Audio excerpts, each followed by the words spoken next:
नमस्कार दोस्तों। मैं ऑलरेडी साहिल के बारे में जो स्कॉर्पियो एक्सीडेंट हुआ था उसके बारे में एक वीडियो बना चुका हूं और मैं जैसा जैसा बोला था आप देखिए साहिल का मम्मी अभी क्या बोल रहे हैं। एग्जैक्टली वैसा ही हो रहा है। कोई सुनवाई नहीं हुई हमारी। हमें तो पता था कि हमारी सुनवाई नहीं होगी। बेल दे दिया उसको दोबारा से एक खूनी को जो है ना रोड पे छोड़ दिया कि जाओ औरों के बच्चे मार अभी, क्योंकि सिस्टम को कोई फर्क नहीं पड़ रहा है। मेरा बच्चा गया है ना, जहाँ हिंदू मुसलमान हो रहा है वहाँ सब इकट्ठे हो गए, क्योंकि वो उनसे रिलेटेड मुद्दा है। सबके पास टाइम है वहाँ जाने का, पूरे पूरे दिन वहाँ बैठने का, पूरे पूरे दिन वहाँ पे सब कुछ करने का। पर ये भी ये भी देश का ही बच्चा है भाई। मैं जिस कॉन्स्टिट्यूंसी में रहती हूँ मेरे पास आने का टाइम नहीं है। उत्तम नगर सब पहुंचे हुए सब। I can see in the videos कि एवरीबॉडी इज देयर।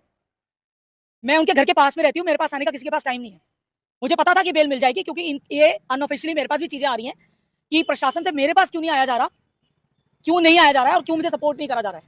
उल्टा जो मुझे सपोर्ट कर रहे हैं उनको धमकियां दी जा रही हैं कि अपनी जॉब करनी है तो अपने पद पे रहना है तो देखो ज्यादा बढ़ावा मत दो, और वो कोर्ट में चल रहा है तो हम क्या करें। इस तरह के स्टेटमेंट्स आ रहे हैं मेरे पास। ये तो हादसा था। तो हादसा, अगर क्रिमिनल्स खुले घूम रहे हैं ना, तुम्हारे बच्चों के साथ हादसा कब हो जाएगा जो मेरे लिए ऐसी स्टेटमेंट्स दे रहे हैं कि हादसा था, ठीक है। और अनऑफिशियली मुझे अभी कल और परसों पिछले 2-3 दिन के अंदर ये भी पता चला है कि इसका जो फादर है अक्यूज्ड का, वो प्रशासन के थ्रू अप्रोचेस लगा के कहाँ कहाँ पहुंचा है, कौन कौन उसको लेके गया है और अंदर ही अंदर क्या क्या चल रहा है, मुझे ये सब पता चला है। मुझे सब मालूम चल रहा है। I am getting all updates. But ठीक है, मेरे वो पर्सनल लेवल के सोर्सेज है, मैं जहां से भी जो भी कलेक्ट कर रही हूँ। बट इनको लग रहा है कि मैं अकेली हूँ, ये क्या कर लेगी, थोड़े दिन चिल्लाएगी, चुप हो जाएगी, इसको क्या पता है, इसके पास पैसे नहीं है। I should not be under estimated. अब आगे हम लीगली चैलेंज करेंगे इनको, क्योंकि जज साहब के लिए भी इजी वे आउट यही था कि इजी वे आउट चुना जाए। बिकॉज मैं इस पर अभी कुछ कमेंट नहीं करना चाहती, बट हाँ, जब लेटर ऑन स्टेज पे चीजें होंगी तो surely I will comment on judiciary as expected. As expected juvenile है, ये है, वो है। सेक्शन 12 याद आ गया इनको। सेक्शन 12 में सारे अगले पिछले जजमेंट याद आ गए।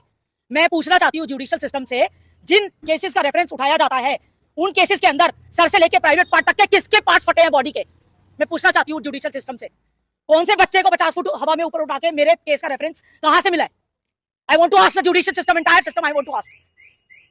ये दोबारा से ये दिखाना चाह रहे हैं कि हम जो हैं हम वही रहेंगे, लोग मरते रहे तो मरते रहे, वी डोंट केयर।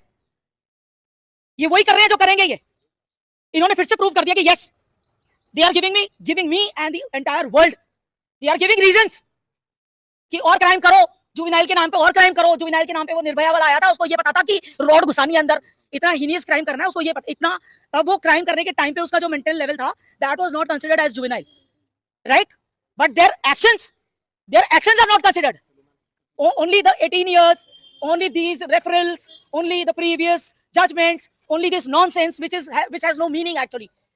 जिस कानून का कोई मतलब नहीं है, जो हमारे बच्चों को कुचलने के लिए कानून बने हैं, वो कानून फिर से मेरे पे थोपा जा रहा है। As I said in the previous media bite, और मैंने सारे मीडिया को बताया जो हमें पता था, हमें कल से भी पता था।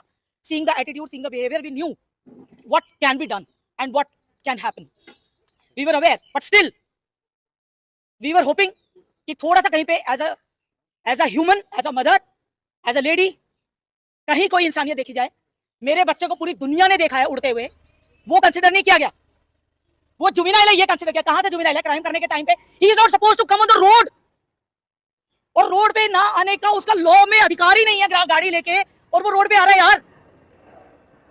उसका रोड पे आने का अधिकार नहीं है। वो रोड पे भी आया है, वो गलत भी चला रहा है, वो स्पीड भी ओवर क्रॉस कर रहा है, उसके पास लाइसेंस भी नहीं है। इतने सारे फैक्ट्स कम पड़ गए, और एक fact, section 12 and juvenile. See, I'm Aman Singh Bakshi. I was representing for the mother of the deceased. So the court today, after hearing all arguments yesterday, has passed an order granting bail to this minor accused. Now, a detailed order is to come. The reasoning has to come, which we have to read in detail before I can comment upon its legality or its consequences. But regardless, I want to make one thing clear, that we will take all steps available to us in law. We will seek all recourse available to us in law at the earliest. We will go up to the Supreme Court if need be to bring justice to the family of the victim, but we will go everywhere where we can.